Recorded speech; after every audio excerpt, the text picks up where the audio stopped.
सुखदेव जी महाराज राजर्षि परीक्षित से कहते हैं, देखिए शास्त्र में कितना गूढ़ बात कही गई। सगत्वा हस्तिनपुरम पौरवेन्द्रियशोंकितम ददर्श तत्रांबिकेयम सभीष्मम विदुरम पृथक। प्रथा नंदन, प्रथा पुत्र कौन है? कर्ण। सभीष्मम विदुरम प्रथाम, प्रथा पुत्र कर्ण। भीष्मम, भीष्म को। विदुरम, विदुर को। तत्रांबिकेयम, अंबिकानंदन धृतराष्ट्र। पांडु का तो शरीर पूर्ण हो गया। तो अक्रू जी ने वहां पर किसको किसको देखा?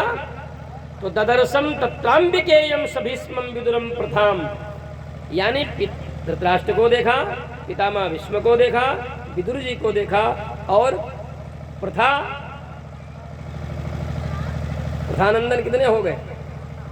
क्योंकि प्रथा कुंती जो है, कुंती से ही कर्ण की भी उत्पत्ति हुई है। अभी अगर ये पांडु के यहाँ पर होते तो प्रथा शब्द कहने पर युधिष्ठिर, अर्जुन, भीम इत्यादि का बोध होता।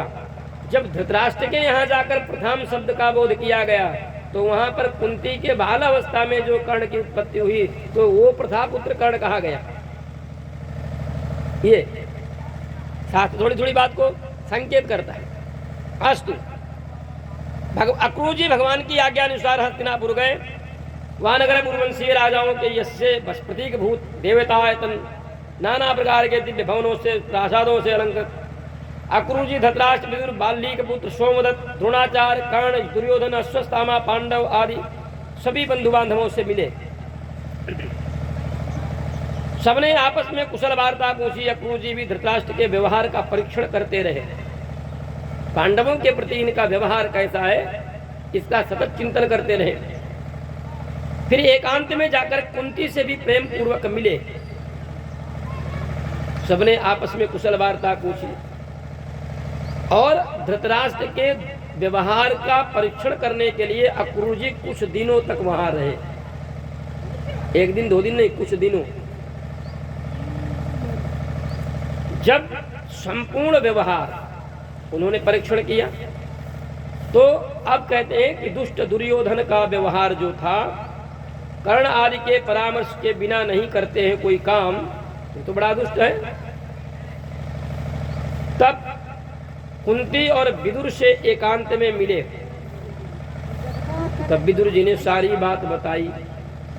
अक्रू जी, इन पांडव के बालकों को मारने के लिए विष का मोदक दिया गया, जहर का लड्डू। उसके बाद लाख के गृह में इनको जलाने का प्रयत्न किया गया। ये सारे कुकृत्य इन धृतराष्ट्र पुत्रों ने पांडवों के साथ में किए। ये बात जब मालूम पड़ी तो अक्रू जी का हृदय द्रवीभूत हो गया। विचार करो, संसार की वह संपत्ति जिसको तुम अपनाना चाहते हो, हाँ? वो तुम्हारे पूर्वजों की नहीं हुई, तुम्हारी क्या होगी? हम तो एक ही बात कहते हैं सबसे समाज में कि जो वस्तु तुम दोगे वही तुम्हें प्राप्त होगी। यदि तुमने अपने माता पिता की सेवा की है तो तुम्हारे भी बच्चे तुम्हारी सेवा करेंगे। जो दिया है वही तो मिलेगा, और जो दिया ही नहीं उसको पाने की अभिलाषा ही क्यों करते हो? अक्रू जी बड़े दुखी हुए। भगवान का स्मरण करते हुए आंखों में आंसू भर करके उनको पोंछते हुए, और जब कुंती जी ने कहा कि कन्हैया ने हमें भुला दिया तो अक्रू जी और दुखी हुए। क्या कमल नयन कृष्ण बलराम मुझ दीन बुआ को भूल गए? मेरी याद आती है उनको? तब अक्रू जी ने कहा, नहीं, याद ना आती होती तो आपके पास भेजा ही क्यों होता? बड़े दुखी हैं, सबकी आंखों में आंसू बह रहे हैं। जैसे शिकार खेलने वालों के मध्य में हरणी फंस जाती ना है, चारों तरफ से शत्रुओं से घिरे हुए पांडवों को, अपने बच्चों को लेकर के कुंती रोते हुए कहते हैं, अक्रूर भैया, हमारी वैसे ही स्थिति है जैसे चारों तरफ से हिंसक जीव एक हिरणी को घेर लेते हैं, या शिकार करने वाले हिरणी को घेर लेते हैं। बचने का उसे कोई आश्रय नहीं। भगवान की कृपा से ही बचती है। प्रारुदत् दुःखिता राजन् भवतां प्रपितामही। हे राजन परीक्षित, इस प्रकार आपकी परदादी कुंती भगवान श्री कृष्ण का अर्थ भाव से स्मरण करके विह्वल होकर के फूट फूट कर रोने लगे। अक्रू जी कुंती के दुख दुखित होकर समझ गए, बहन अब कहने के लिए कुछ बचा ही नहीं, सब समझ गए। तुम्हारे पुत्र धर्म आदि देवताओं के अंश से उत्पन्न है, इसलिए तुमको घबराने की आवश्यकता नहीं, परमात्मा इनकी रक्षा करेगा, इन्हें कोई मार नहीं सकता है। तुम इनकी व्यर्थ में चिंता न करो। क्यों? पथेच्युतम तिष्ठत दिष्ट रक्षितम गृहे स्थितम तद विहितम विनश्यति। मार्ग में गिरी हुई वस्तु भी यदि दैव अनुकूल हो तो वो मिल जाती है, और दैव यदि प्रतिकूल हो जाए तो घर में रखी हुई वस्तु भी चली जाती है। घर में हम बैठे, लोग कहते अभी तो यहीं पर थे। हाँ? तो जब दैव प्रतिकूल हुआ तो व्यक्ति घर से जाकर के कहीं अपने बहुत सी अमूल्य वस्तुओं को खो देता है या चोर चुरा ले जाते हैं। हमने कमाया, कमा के रखा, लेकिन दैव अनुकूल रहा तब तक घर में रखा रहा, बैंक में रखा रहा, और दैव प्रतिकूल हो गया तो शरीर में अपने परिजन को, किसी व्यक्ति को, लड़के को, पत्नी को, बेटा बहू, किसी को कोई ऐसी बीमारी हो गई तो डॉक्टर को बड़े खुशी खुशी देते, डॉक्टर साहब हम और भी दे देंगे आपको, पर मेरे बच्चे को बचा लो।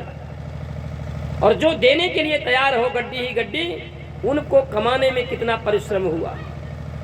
तो दैव अनुकूल है तो वो सब सुरक्षित है, प्रतिकूल हो गया तो सब जा रही है, और बड़े प्रेम से दे रहे हो, साहब कुछ भी कर लो, बचा लो, लो।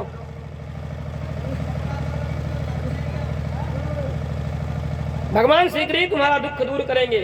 कुंती को सांत्वना देकर अक्रू जी मथुरा जाते समय फिर धृतराष्ट्र के समीप गए। बोले राजन, पांडु के मर जाने पर राज्य के अधिकारी पुत्रों के रहते हुए उनके बालत्व के कारण आपको राजगद्दी पर बैठाया गया, क्योंकि वो बालक थे।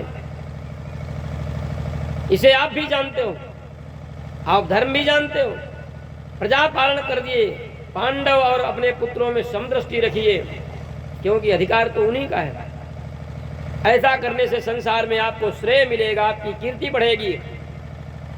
अन्यथा जीवित दशा में भी आपको नरक यातना के तुल्य ही भीषण दुख प्राप्त होगा, और मरने के बाद में तो आपका क्या होगा। ये तो नियतात्यंत संभाष करहि चित्केन चित्सह राजन स्वेनापि देहेन किमुजायात्मजादि भी। राजन, संसार में कभी भी कोई भी किसी के साथ नित्य रहता नहीं है। न पति के साथ पत्नी रहती, न पिता के साथ पुत्र रहता है। संसार में कोई किसी के साथ नित्य नहीं है। आज हमारे साथ में हमारी पत्नी के रूप में है, कल क्या जाने पत्नी पहले मर जाएगी, पति पहले मर जाए। आज हमारे 5-5 पुत्र में हुए, कल जाने पुत्र सभी एक साथ मर जाए, बाप बैठा रह जाए, या पिता माता मर जाए, बेटा बैठे रह जाए। तो संसार में कोई किसी के साथ में नित्य नहीं है। इसलिए जिस शरीर को खिला पिलाकर विविध पदार्थों से पोषण करके तुमने पुष्ट किया, जब वो शरीर ही धोखा दे जाता है तो फिर पत्नी पुत्र इत्यादि के परिवार के प्रति इतनी आसक्ति ही क्यों है। राजन, इतना जरूर ध्यान रखना। धनानि भूमौ पशवस्य गोष्ठे नारी गृह द्वार जना श्मशाने देहस्थितायां परलोक मार्गे धर्मानुगो गच्छति जीव एका। हे राजन, धन पृथ्वी में गड़ा रह जाएगा।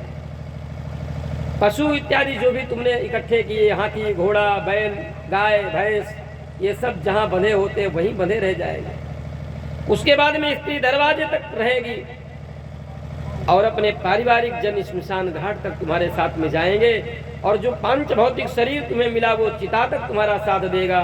उसके बाद में परलोक के मार्ग में केवल तुम्हारा धर्म वही साथ देगा, उसके बाद में और कोई नहीं। इसलिए धर्म का ही संचय करो। और विविध प्रकार से यज्ञादि करने के बाद में भी जीव को क्या संग्रह करना होता? धर्म। परिवार चलाने पर जीव क्या रक्षण करता है? धर्म। और पिता होकर के देखो, राष्ट्रपति का पास में कितना पद है, प्रधानमंत्री की जिम्मेदारियां कितनी हैं, मुख्यमंत्री की जिम्मेदारियां कितनी हैं, डीएम की जिम्मेदारी कितनी है, एसडीएम की जिम्मेदारियां कितनी हैं। इसी प्रकार परमात्मा ने अपना ही काम एक पिता को भी दिया है। परमात्मा ने पिता और माँ बना करके अपने बच्चों का, 4 बच्चे, 5 बच्चे, 2 बच्चे, 1 बच्चे, जो भी हुए, परमात्मा ने आपको उनकी देखरेख, उनकी व्यवस्था, शिक्षा, संस्कार की जिम्मेदारी तुमको दी है। अगर आप उस जिम्मेदारी में अपने खरे नहीं उतरे तो मान के ये चलो कि परमात्मा के आप अपराधी बन गए। भगवान ने तुम्हें ये थोड़ी कहा था कि तुम एक को सब दे दो, एक को भिखारी बना दो।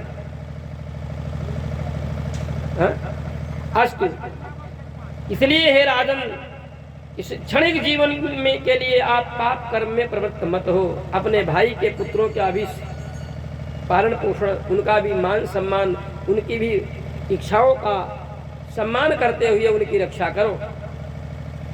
इसमें कोई दूसरा साथ नहीं देता है। क्यों? जो करोगे तो भरेगा कौन? कबीरा तेरी झोपड़ी गलकट्टन के पास, करेगा सो भरेगा, तू क्यों हो तो उदास। जो करेगा वही भरेगा। इसलिए सब में समान दृष्टि रखते हुए समान रूप से उनका पालन पोषण करो। इस प्रकार अक्रूर जी की वाणी को सुनकर धृतराष्ट्र ने अक्रूर जी अमृतमयी वाणी सुनाई, लेकिन उसे सुनकर के आत्मा तृप्त नहीं होती। और कहो, क्या कहूं, मेरी दृष्टि पुत्र के अनुराग से इतनी विषम हो गई दुर्योधनादि से कि मैं पांडु पुत्रों में और अपने पुत्रों में समता नहीं रख पाया। समत्व रूप आपका अमूल्य उपदेश मेरे हृदय में ये टिक नहीं पा रहा। यद्यपि आपने जो कहा वो सही है, परंतु अक्रूर जी, पुत्र के प्रति जो आसक्ति हमारी है, जो ममत्व हमारा बन गया, उससे हम निवृत्त नहीं हो पा रहे हैं, जिसके कारण हमारा आपका उपदेश भी हमारे हृदय में अनुगम नहीं हुआ। मुझे अन्याय ही न्याय और विषमता ही समता प्रतीत होती रही, और यही सच्चाई है। संसार में जो भी व्यक्ति कर्म करता है ना, वो कर्मों को ये जान ही नहीं पाता। करता है तब भी उसे पता नहीं चलता है कि ये मैं पाप कर रहा हूँ, पर करता है और होता वो पाप है। अरे ये सब जानते हैं कि किसी को वाणी से अप्रिय वचन कहना, गाली गलौज करना ये पाप है, लेकिन फिर गाली देते हैं। इसलिए उसे हम टाल नहीं पाए। आप जानते हैं यदि कुल में भगवान का अवतार पृथ्वी पर भार उतारने के लिए हुआ, पृथ्वी इस समय भार से अत्यधिक पीड़ित है, मेरे में समता आने पर भी भार कैसे उतरेगा? यह महाभारत की भूमि बन रही है। हे क्रू जी, उसे मैं आप कोई भी अन्यथा न समझे, इसे कोई टाल नहीं सकता है। जो संसार चक्र का संचालन करता है, जिनकी लीला दुर्गे है, मैं तो उन्हें नमस्कार करता हूँ। मैं जानता हूँ उसे मैं टाल नहीं सकता। सब उन्हीं की इच्छा से हो रहा है, इसमें मेरा कोई भी कर्तृत्व तो नहीं है। मैं जान करके जानामि धर्मं न च मे प्रवृत्ति, जानामि अधर्मं न च मे निवृत्ति, केनापि देवेन हृदय स्थितेन यथा नियुक्तोऽसि तथा करोमि। तो जय मैं धर्म जानता हूँ, पर धर्म में मेरी वास्तविक प्रवृत्ति हो नहीं पाती। मैं अधर्म भी जानता हूँ, पर मैं अधर्म से विमुख भी नहीं हो पाता। कोई मेरे हृदय में बैठकर जैसी प्रेरणा करता है, वैसा ही सब कुछ अपने आप होता जा रहा है। मैं कुछ नहीं कर पाता हूँ। ससंस रामकृष्णाभ्याम धृतराष्ट्र विचेष्टितम, पांडवान् प्रति कौरव्य यदर्थम प्रेषित स्वयं।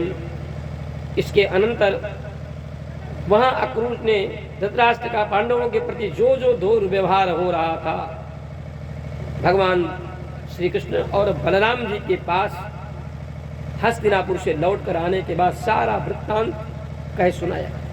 प्रेम से बोलो वृंदावन बिहारी लाल।